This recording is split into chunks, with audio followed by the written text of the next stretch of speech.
Hi అమ్మా నాన్నలు. మనం మాత్రమే మన పిల్లలకి ఇవ్వగలిగింది ఏంటో తెలుసా? Freedom to try something and make mistakes. And మనం వాళ్ళకి ఆ ఫ్రీడమ్ ఇచ్చినప్పుడు రిజల్ట్స్ ఎగ్జామ్లో మార్కుల్లా, ప్రోగ్రెస్ కార్డులో ర్యాంకుల్లా కొట్టొచ్చినట్లు కనిపించవు. చాలా సటిల్గా ఉంటాయి. అలాంటి ఓ సందర్భమే మొన్న ఎదురైంది. అదేంటో ఆఖరిలో చెప్తాను. ఇప్పుడు ఇక్కడ వాయు గుడ్లు సర్దుతున్నాడు.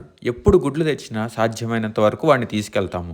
ఎందుకంటే వాడి చేతి వేళ్లను మృదువుగా వాడటానికి ఒక మంచి ఆపర్చునిటీ కాబట్టి. ఇలా వెళ్ళిన ప్రతిసారి ఎవరో ఒకరు పగిలిపోతాయి నువ్వు ఆగు అని అనడం, పర్లేదండి జాగ్రత్తగానే పెడతాడు కంగారు అక్కర్లేదని నేను చెప్పడం, అలా నేను చెప్తున్నప్పుడు వాయువు వినడం, వాడు చెయ్యగలడు అని నేను నమ్ముతున్నానని వాడు నమ్మడం. It's a beautiful process. మహా అయితే ఒకటో రెండో గుడ్లు క్రాక్ అవుతాయి. ఇంటికెళ్ళాక వాటితో ఆమ్లెట్ వేసుకుంటే సరిపోతుంది కదా. సో ఇలాంటి చిన్న చిన్న పనులు, ఇంట్లో పనులు చేస్తుండడం వలన కలిగిన ఇంపాక్ట్ మాకు మొన్న రాత్రి తెలిసింది. ఇండియా పాకిస్తాన్ మ్యాచ్ చూస్తుండగా వాయు ఏదో తిన్నాడు. అప్పుడు కింద చెల్లాచెదురుగా పల్లి పొడి పడింది. అను కొంచెం క్లీన్ చేయవా, పొడి చెదురుమదురుగా పడింది, వాయు క్లీన్ చేయలేడు అన్నాను.